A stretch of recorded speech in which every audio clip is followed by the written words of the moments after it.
How would you like to? Kunnan. Kunnan. Kunnan.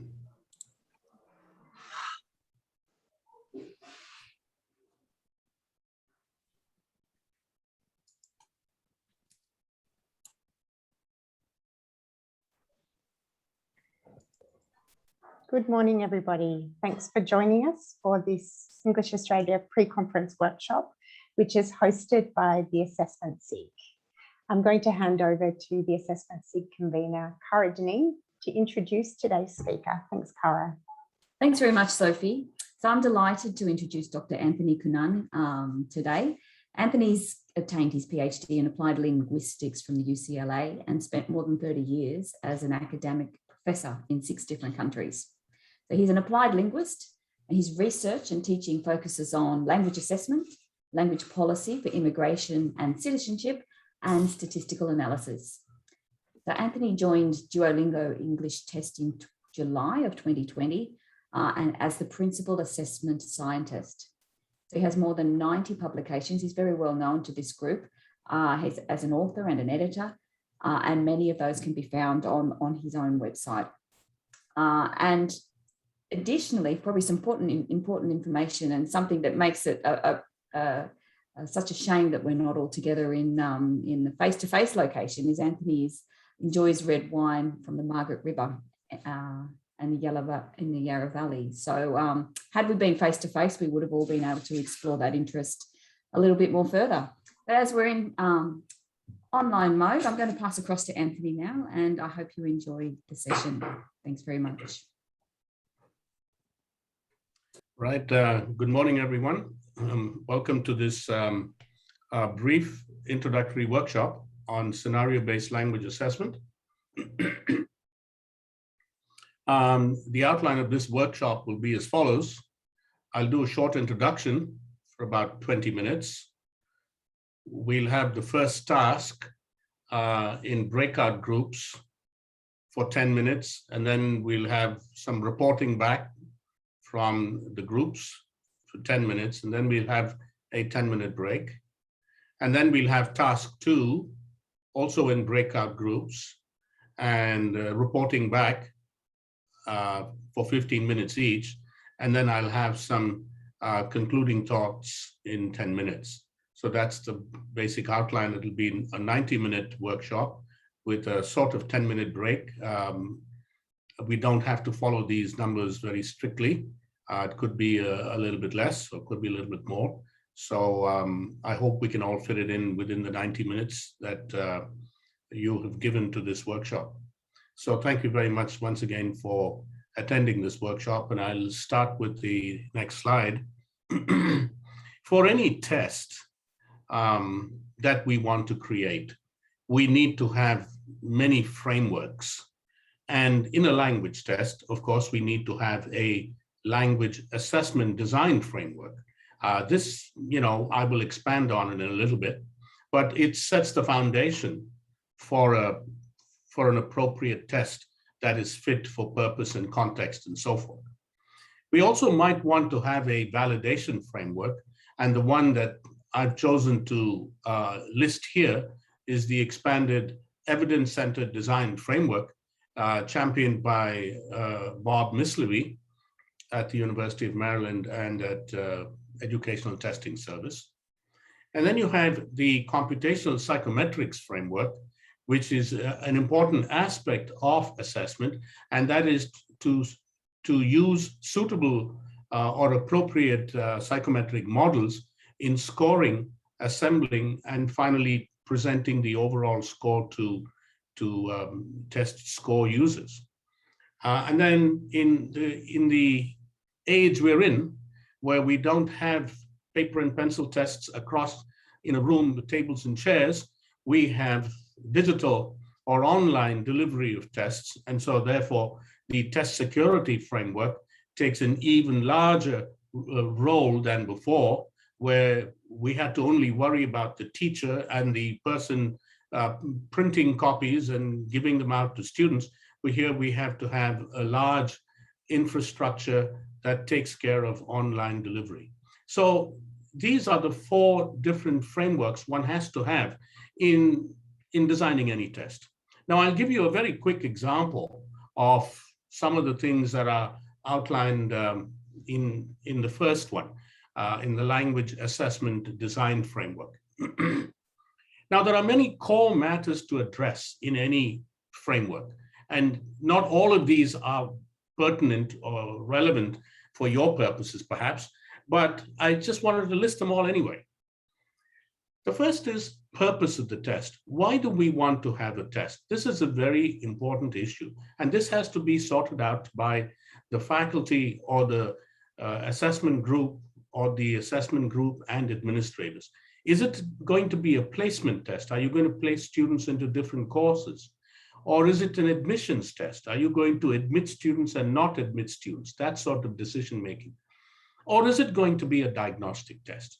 Are you going to collect information, collect scores, or performances from test takers, score them and identify which aspects of language they have done well in and which they've not, and so provide appropriate diagnostic feedback for test takers and for the teachers involved and for administrators involved. The second core matter is context. This, of course, refers to age of the students who are taking the test. Are they sort of teenagers, or are they older? Are they very much older? This may make a difference in terms of content selection of topics and tasks. Are they in college? Are they undergraduates or postgraduates? Or are they in the workplace? Are they administrators in an office? Or are they nurses in a hospital? Or are they pharmacists in a pharmacy? Are they airline pilots? So these are also important sort of variations you have to consider when thinking of context. Then we think of the construct coverage. Construct refers to a sort of abstract representation of what you want to assess, like reading or writing or speaking. And so we've got to decide on what we call swirl: speaking, writing, reading, listening. Or you've got to decide on task coverage. If you identified 20 tasks that a test taker should be mastery of in a college setting or in a workplace setting, then you got to cover all the tasks or a representative number of the tasks. You can also have your test linked to an external proficiency level. You can have them linked, for example, to the CEFR, the Common European Framework of Reference, or you can have them linked to ACTFL, which is the American Council for Teaching of Foreign Languages, or to the Canadian benchmarks, or to the Australian ratings, language rating system. So any number of these are available now in different parts of the world, and the latest on the scene is the China Standards of English. So any test taker or test designing group has to consider external proficiency levels, especially if you want to cross national boundaries and go international. You've also got to decide on task types. What types of tasks do you need to have, or do you want to have? Are they discrete point test items, like in the old-fashioned days where tests focused on many small language points, as it were, subject-verb agreement, or the use of prepositions, or nouns, or adjectives, or collocation? So these are called discrete point items, and a lot of attention was given to this sort of testing in the 1960s, 70s, and 80s, and perhaps you'll see them even now in many parts of the world. So it's not in line with our pedagogical model, but it's still there. Do you want to have integrative language skills, where you have multi-skill testing, where you have a little bit of listening followed by reading, followed by writing? Or would you want to have some listening followed by reading, followed by writing, or reading followed by writing, followed by speaking? So these are different sort of models or different task types that you can consider, that you need to consider. Speed is, of course, an important issue. What is the time allocation that you're going to allow for each task or each set of tasks? I often think of a test as a miniaturized version of a language proficiency profile that we would like to have for each student. And to really understand the language proficiency profile of every student, you may have to sit with the student for many days. So we have to miniaturize this into maybe an hour, maybe an hour and a half, maybe 2 hours. So everything has to be condensed.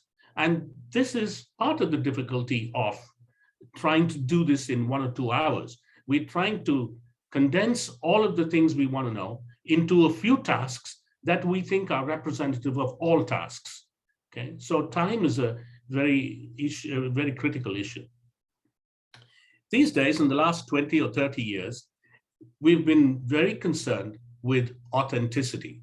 How authentic are tasks in tests? In other words, how representative are they of real world activities and representative of real world language that is used? So in other words, is the language in a test similar to the language they will see outside the testing situation, in their classrooms, in their workplaces, in their offices, on campus? So this is an important aspect of assessment, and it's risen to a higher level of importance in the last 25 years. So many test design groups focus on authenticity a great deal in their design. Of late, we're also interested in innovation. Many people think that, language testing is perhaps the last group to think of innovation because we have institutions that are so embedded with old systems that they do not want to change. Language pedagogy has changed considerably in the last 30 or 40 years, but it's not seen, language testing has not seen comparable change. It's slower, but we have new things on our plate now. Scenario-based testing, which will be the focus of today's workshop.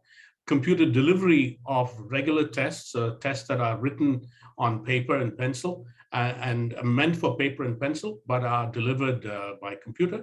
And also computer adaptive tests using a psychometric model, which allows the test to be sort of closely tailored to the ability of a test taker, such that test takers will receive more and more difficult questions as they get many of the items correct.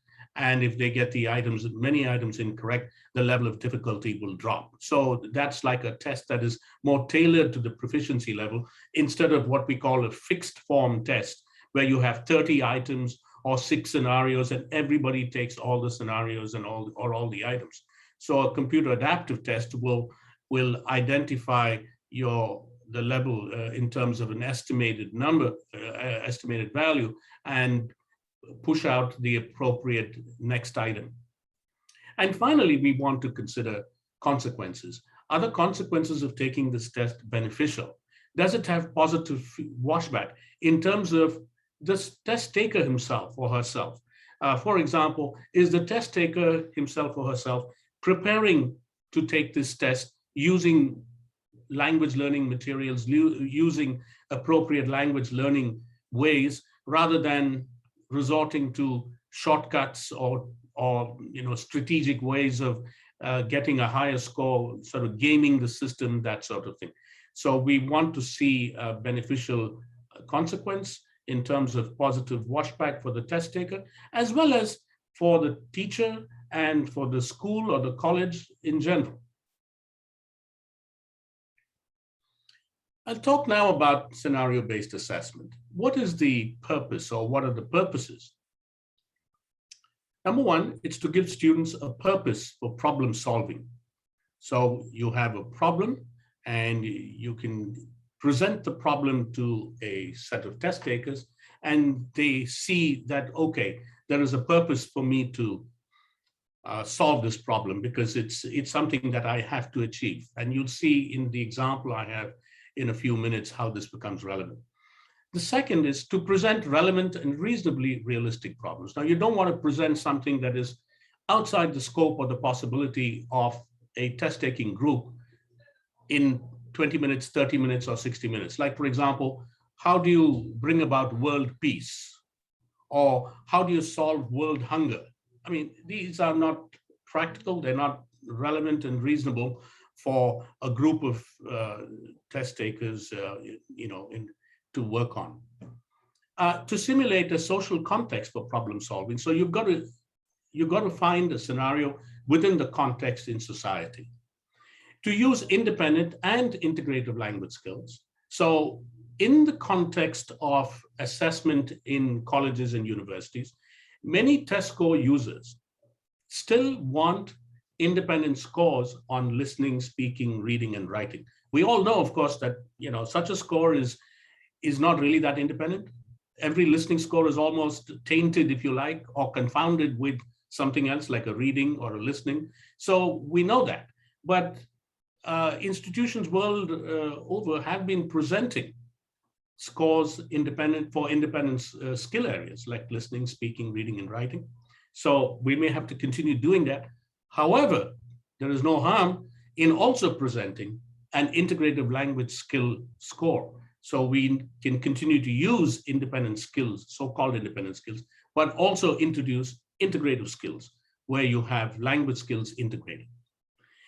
The scenario-based testing also offers the possibility of using technology. Technology can be used quite effectively without leaving the room. With the use of computers, you can be in different spaces, and that's a wonderful thing in a way.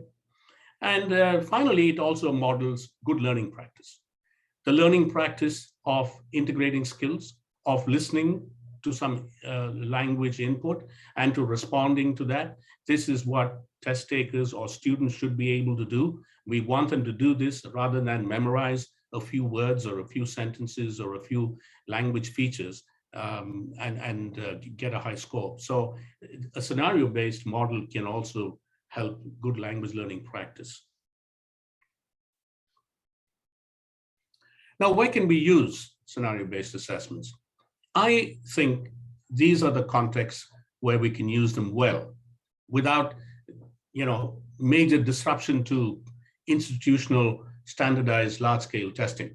I think we can use them in low-stakes assessment context, in colleges and universities for placement or for diagnostic purposes. We could use it in classroom settings, in language learning centers, in small classes. Could be done in pairs or small groups. It could be collaborative. There's an increasing push to see whether we can encourage people to collaborate in language testing, not only in language learning. There's a lot written about collaboration in language learning, but very little about collaborative assessment or using, pairs and different groupings and to allow people to collaborate, which is how a lot of learning in many areas take place, and we've been behind that. In student-directed learning, once again, a lot has been written about autonomy, language learner autonomy, but not in the context of assessment. So I think using scenario-based assessment could be a way to focus attention on the students to direct themselves to do certain kinds of activities. And finally, the overarching sort of term that's been used is formative assessment. We can continue to use this because we think this is an important way of getting information and using the information in what's narrowly called diagnostic feedback or more broadly called formative assessment.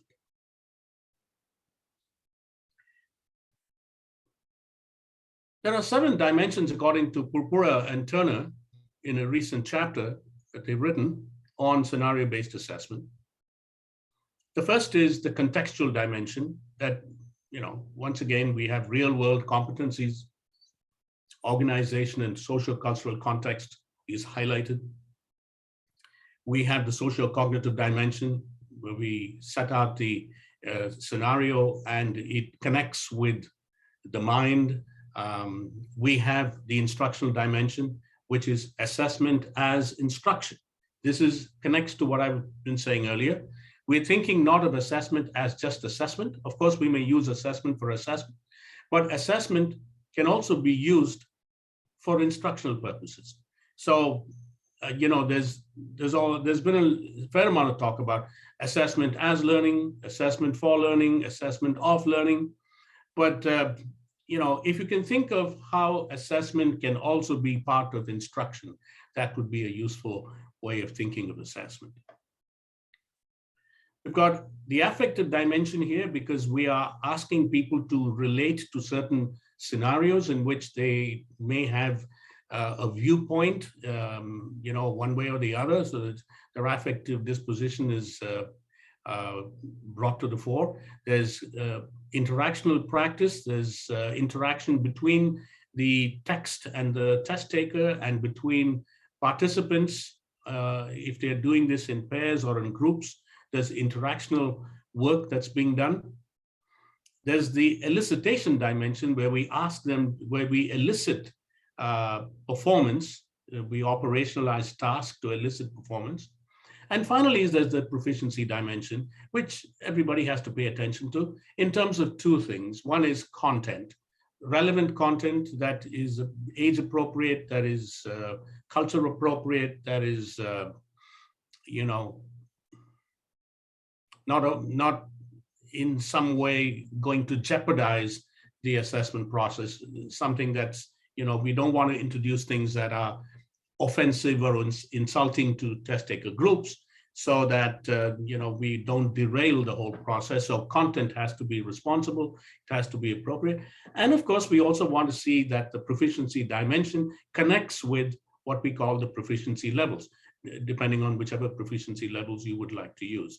It could be your own institutional proficiency level from 1 to 8 or 1 to 9, 1 being the lowest and 9 being the highest, or you could follow international standards or international proficiency models. Here are some examples of scenarios. The first one is what we call getting to know series. And you can create your own, but here's a list of what I think can be done in getting to know. Getting your visa. Now this applies to international students who are getting ready to leave home, to go to a foreign country to study. Now, could be Australia, it could be anywhere else, but let's take the example of Australia. So you have students who have chosen to go to Australia. Now they've got admission and all the papers, and they're told they've got to get a visa. So they've got to do something about that. So this is a real life scenario, which, a test taker, which a student has to deal with. And we can use this kind of scenario to some extent. Getting to know your program or your university. So I've also put in parentheses the types of language that you may have, you may focus on. So in getting your visa, students will encounter informational texts and also have to use some persuasive language, either in speaking or in writing to the immigration officer so that they can get their visa. Getting to know your program or university could be informational texts. Getting to know your professors could be some academic language, reading about what they do, and in the context of understanding their work and perhaps even discussing their work or presenting a summary of their work. Getting to know your classmates or your friends, so you have social language where students have to learn how to address each other and how to make requests, how to use different speech acts that they may need to use, such as greetings and apologies and so on. Getting to know your city, once again, informational texts where they read information on a website to decide they want to go to the beach or they want to go to a winery, they want to go to a restaurant. How do they do this, and which is the best restaurant? They could, you could create a scenario based on that, and you can create many other scenarios. I've not, gone into detail here about these, but preparing to speak, where they have to prepare to speak in a class or a seminar or a conference. Learning to do. Learning to order a pizza, learning to make a poster, learning to buy a computer or things like that. So, these are other scenario ideas that could be generated for a scenario-based assessment.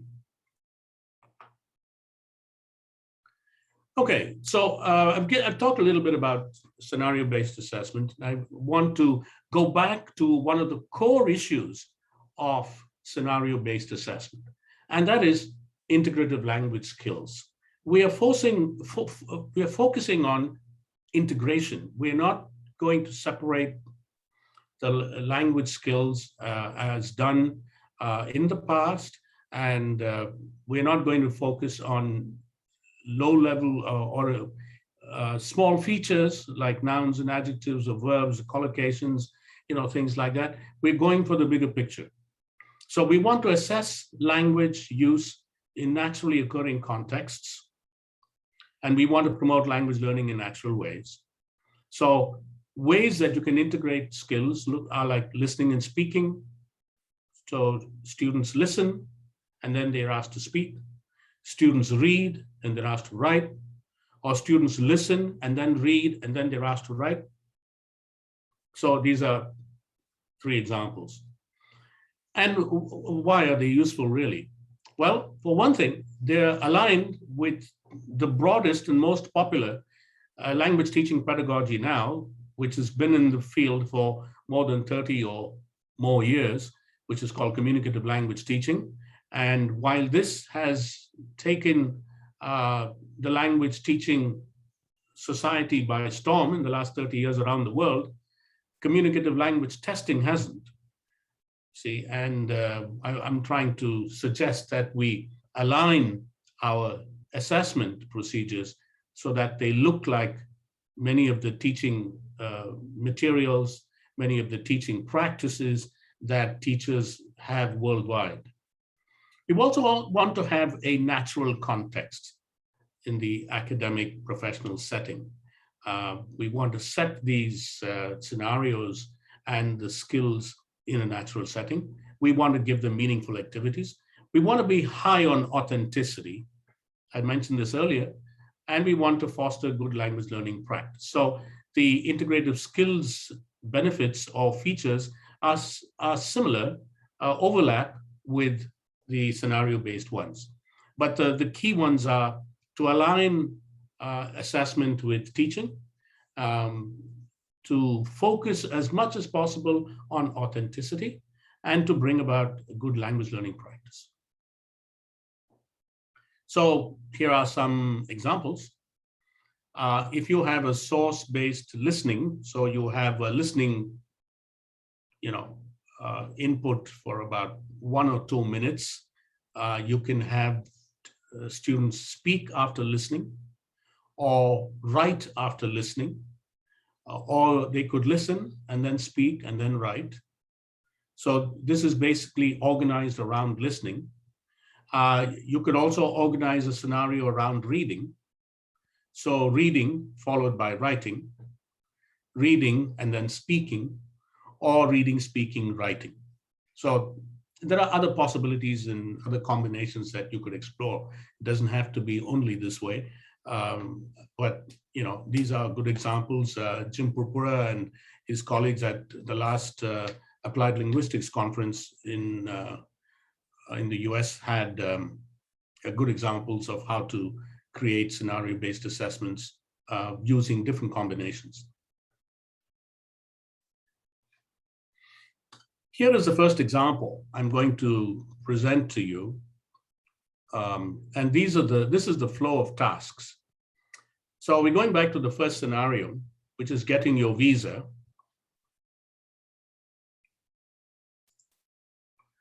And so the first task that students will have to do is to read information about visas, how to get a visa as a student. So we call that independent reading. The next scenario, the next task would be watching a visa video, a video about visas, and to take notes. So call that independent listening. And then they would read and fill out the visa form. So having read information about the visas, having watched the video, now they have enough information to fill out the visa form. And finally, they write justification for the visa. There's a space in the form which says, now write in 10 sentences or less why you should get your visa. So this we would characterize as independent writing. So in this set of tasks, there are 4 of them. You have independent reading, independent listening, and independent writing. And we have 1 integration in listening, reading, and writing. But the completion of the task is very important. And so you could have less weight on the first 2 tasks and more weight on the form and the justification. So when I talk about scoring, how to grade these tasks and how to assign score points on a scale, you'll have to consider the completion of the activity more heavily than the introductory piece or pieces. So here is the example. This is actually from a test. I changed the country to Australia to make it more relevant for you. So imagine this is what you get on the website. They go to the website and it says you need a visa to enter Australia for these purposes. And there's 2 short paragraphs that they have to read.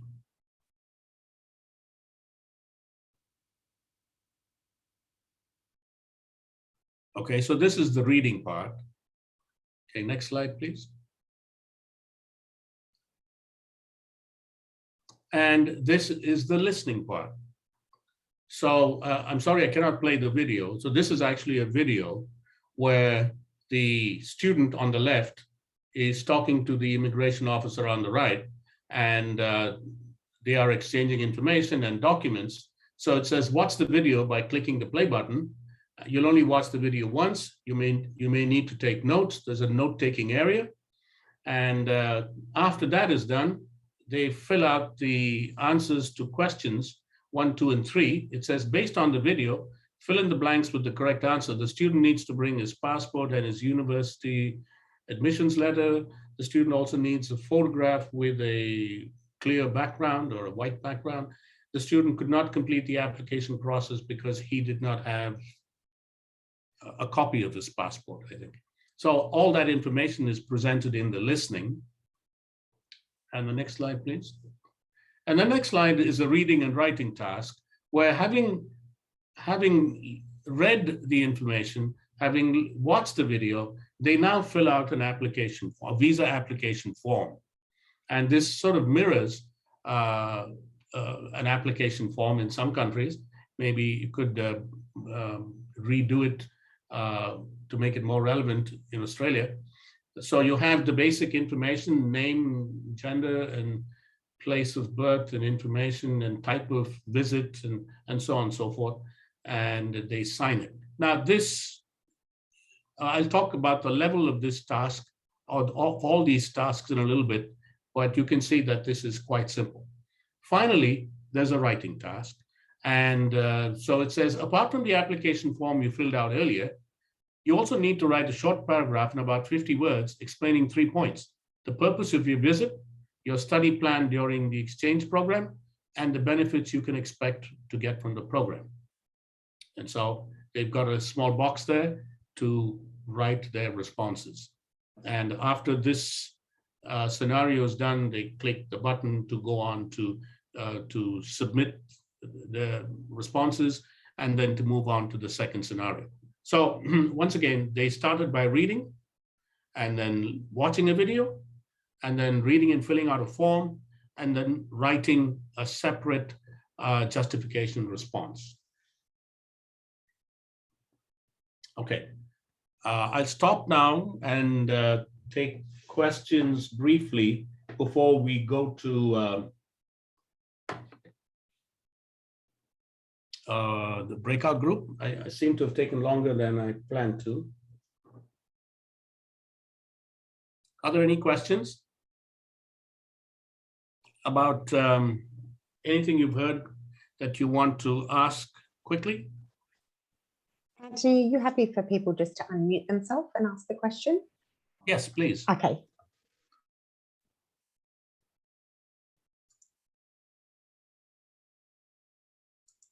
Okay, since I guess you're still thinking about it, the best way to proceed then is to go into the breakout groups.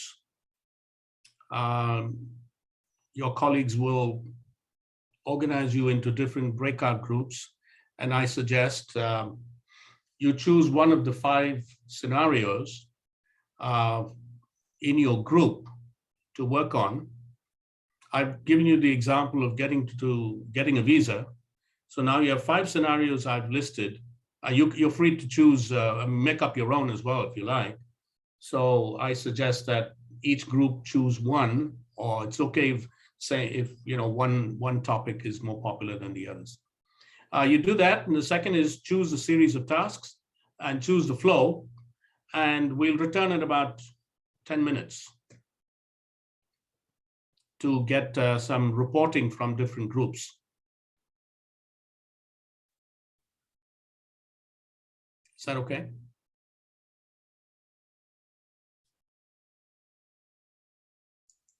Yep, I've just set the breakout rooms now, Antony.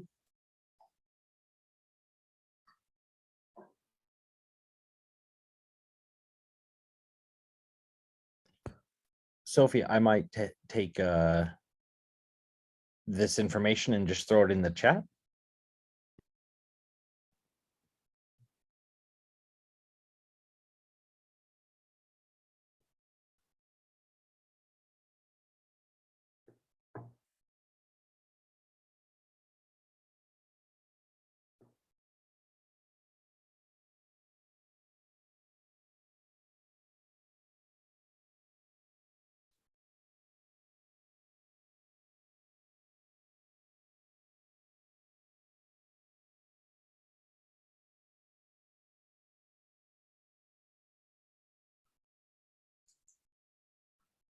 Okay, are we all back?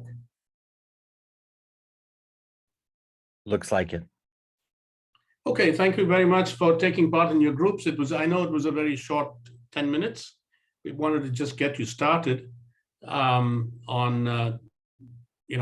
choosing a scenario, choosing a series of tasks, and the flow of tasks. So let's go to group 1, and who is the person who's going to tell us what they came up with?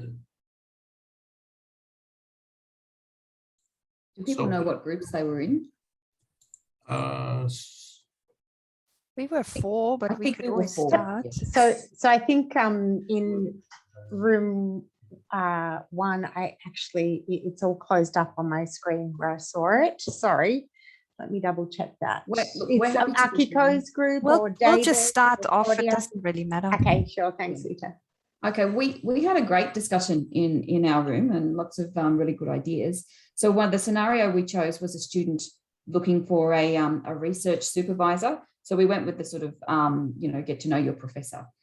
So we thought we'd provide like 3 bios so that they could review, the research background of the professor and their research interests. That was part of the reading task.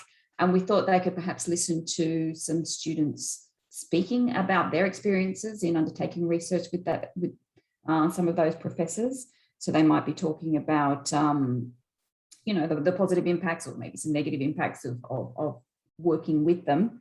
And we thought the final task would be an email to the professor for the student to introduce themselves and give their background, their level of interest, speak about what they find appealing from that professor's research area, and request for them to work as their research supervisor on a particular project. So there are a number of little contextual things we'd need to think through around creating a context or a research theme that was general enough for people not to be a block to people when they were trying to put themselves in the shoes of pursuing, an interest in talking to the professors. And then we started to talk about how the rating rubrics might look on a task like that. And we thought that perhaps you'd just be grading the language output at that point, but you need to be clear about what aspects of the reading and the listening would come into that sort of integrative task construct. So that's sort of the notes that I took, guys. If you'd like to add anything, please do. No, you've done a good job, Cara. Stellar, Cara. I couldn't even remember half of the things you said. Good, man. Awesome.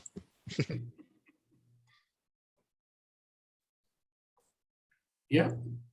Can we move on? So maybe the next group, David and Svetlana and Will, your group. Okay, we were not so good, Anthony. We did invite a very good construct like Cara, but we did spend time talking about getting to know your program university. And we actually combine it as an academic language because we all have the experience with our students not writing good emails and not addressing us and our staff way. So we got into some kind of a discussion about how to buy in the power to be, and to use this in the assessment and what kind of assessment. So we agreed that we would probably have something like first the bio, then maybe they listen to the something, and we didn't finish, unfortunately, all the series of tasks because we're talking about how to make sure that the students are taught properly and that they buy in, that they could be assessed on this as a scenario based. And we start talking about how to do the weighting, how to incorporate that into academic pathway groups. And then one of our colleagues, my colleague Claudia, also mentioned that they already have in their tertiary preparation pathway programs some assessment that are highly weighted, like 30% for scenario based in role play. So obviously it's working. So that's our conclusion. If I miss something, David, Bill, Claudia, Akiko, please. Yep. Svetlana, no, I think you covered it all. Thank you. So I'm sorry we didn't do a choice of the flow task. I really admire what Cara did. I'm going to ask you, Cara, to do our task as well. But I thought it was a very valuable conversation about getting people on our side that we understand that scenario-based is valuable for students to learn, and particularly when they are already at university after our pathway. So thank you. That's it. Thanks, Svetlana. Antony, do we have time for another group? Yes, yes. Yep. So maybe someone from Philip or Hora's group.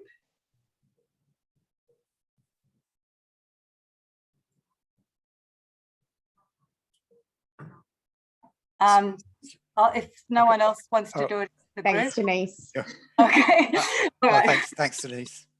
Okay, so we also chose the getting to know your professor, and we thought the flow of activities is from reading to listening to speaking, and we thought we'd start off with Sarah's suggestion, which is a jigsaw reading of a bio of the professor, so that the students have got different information and they have to synthesize it. And then there's an audio, and the audio is the professor actually introducing herself or himself. And then the final task is an interview, and the pairs work on this together. They collaborate and they think of some questions, some interview questions for the professor, and then the other pair plays the role of the professor. So they work together to write the questions, the interview questions, and also think about what the answers will be. And then they perform the actual interview, one taking the part of the interviewer and one taking the part of the professor.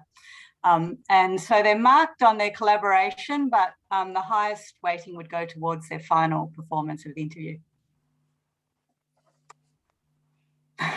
Would my group have anything else?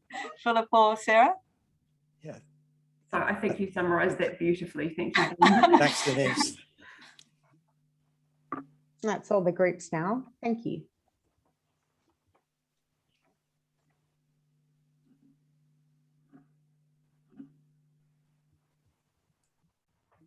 So back over to you, Antony. I think they're done. Okay, all right.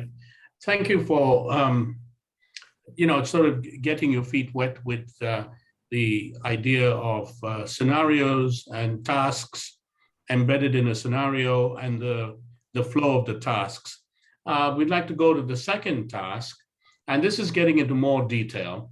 Now, I'd like you to focus on these tasks again, the ones that you've started off with. And the first item there would be to select or compose texts for either listening or reading or both, then to construct tasks in a particular response format, multiple choice or true fall or open, matching or open-ended. Think of speed, think of time allocation, and think of scoring. How are you going to score this? Are you going to score it correct, incorrect, like 0, 1, or 0 to 5, or some other type of scoring, and some general guidelines about scoring. And finally, about administration. How are you going to get this administered? Is it paper and pencil, or is it computer delivery? So this is task 2, and we have 15 minutes allocated for it and 15 minutes for reporting. So that's, well, we will reduce that to 10 and 10 maybe, so that we can finish in the 90 minutes. So can we, Sophie, can we go back to groups? Yep, absolutely. I'll recreate the group.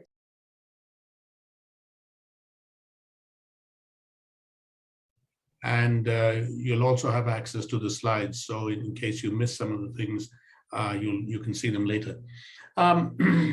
So I wanted to talk about 4 items that are very crucial, but we don't have time to dwell on a great deal, but I'll introduce the ideas. What kind of sample score report will you provide for your students? How would you interpret the scores? What kind of analysis would you do for the text that you've identified or composed? One way is to do automated analysis of text using software, a free one called Coh-Metrix. And another one is building a specs table, a test specifications table. So here's an example of a score report that can be provided. And this is an example from what I've done. It doesn't look very elegant, but it's basically listing the scenarios as 1, 2, 3, and so on, identifying the skill areas, identifying the scores for each of the different tasks, all of them combined in the next column, and then finally in a pie chart to show how many, what percentage of items or tasks were considered correct.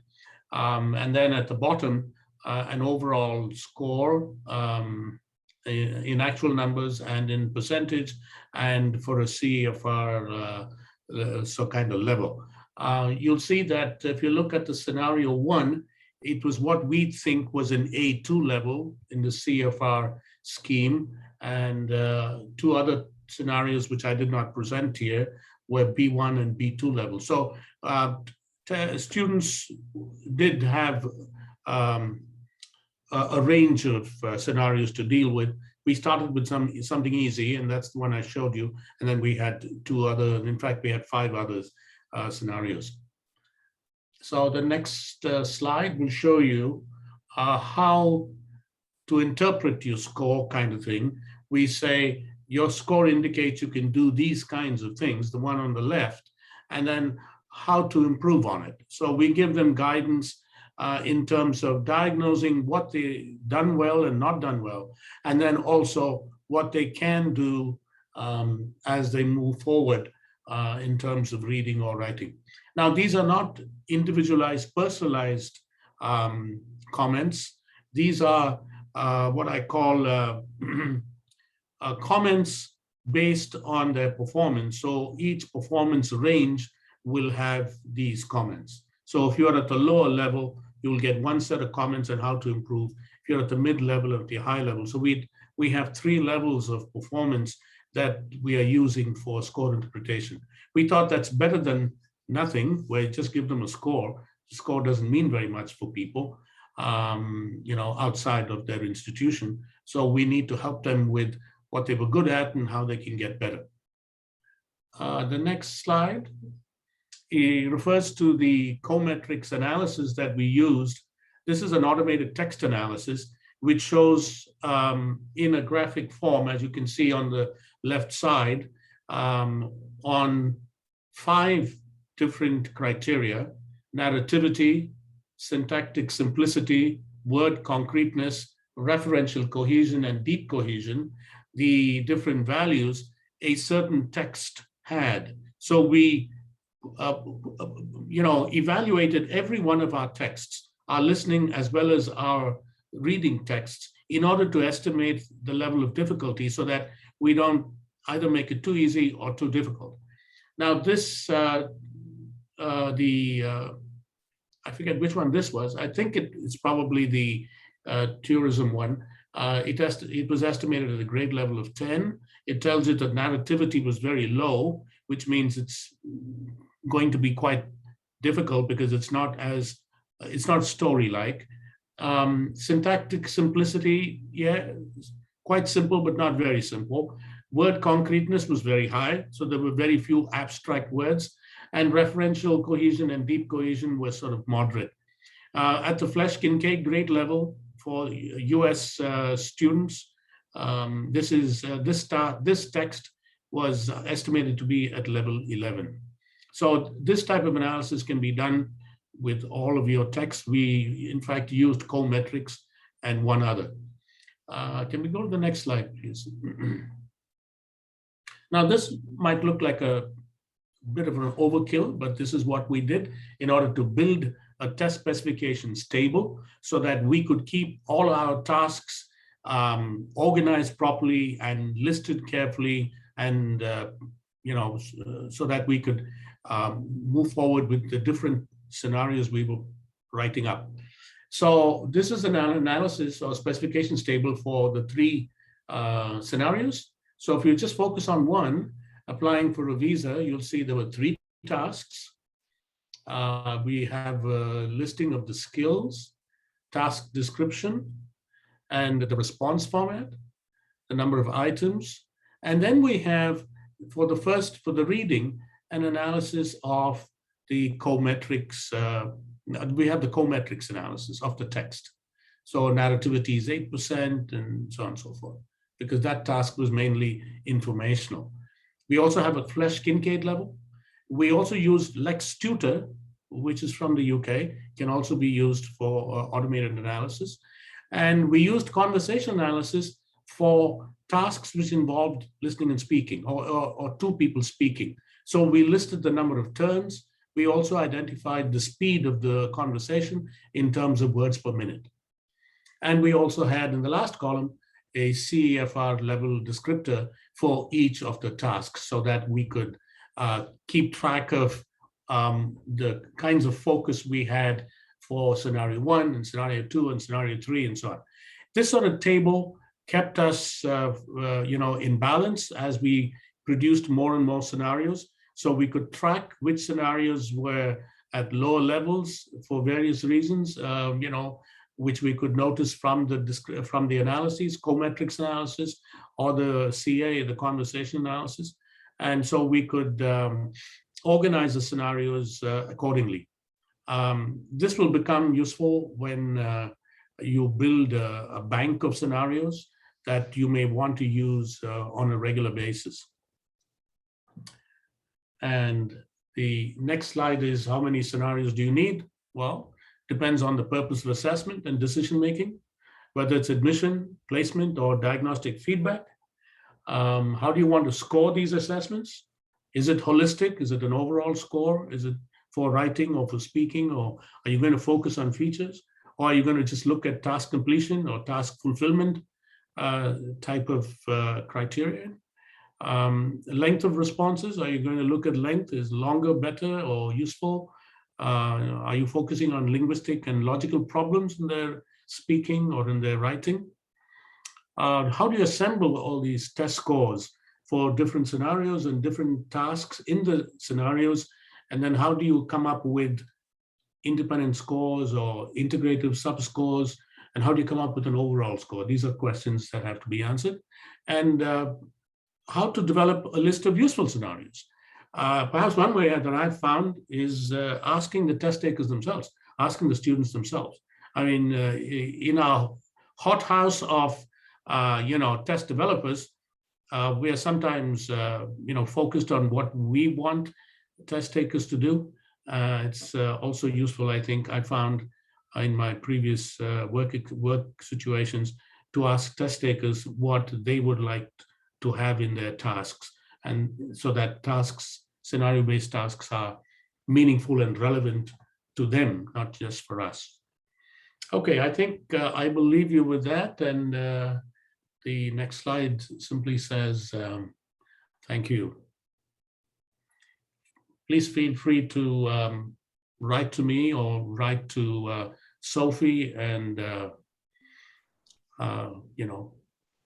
to take this forward. Great, thank you. Thank you so much, Antony. That was super engaging. I think it was a really new area for a lot of people. So thanks everyone for all of your participation and for coming along for the ride. And yeah, thank you again, Antony. Thanks also to Sam Fleischman and Jill from Duolingo, who have been helping us to organise this workshop. And thank you to Cara, Ora, Stephen and Tony, who are the conveners of the Assessment SIG and who organised the workshop for us today. Thank you so much for everything. Thank you. Thank you. Thanks very much, everyone. Yeah. Thanks Thank for you. coming Bye-bye. along. Thank you. Bye-bye. Bye-bye.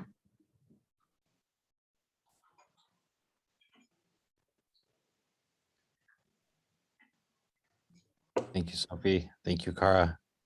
Thanks Thank a you. lot, Sam. Anthony, that was wonderful. Really, really. Oh, thank enjoyed you. it. Thank you. Got You so know, much- it's as though you're talking to yourself sometimes, in I the know.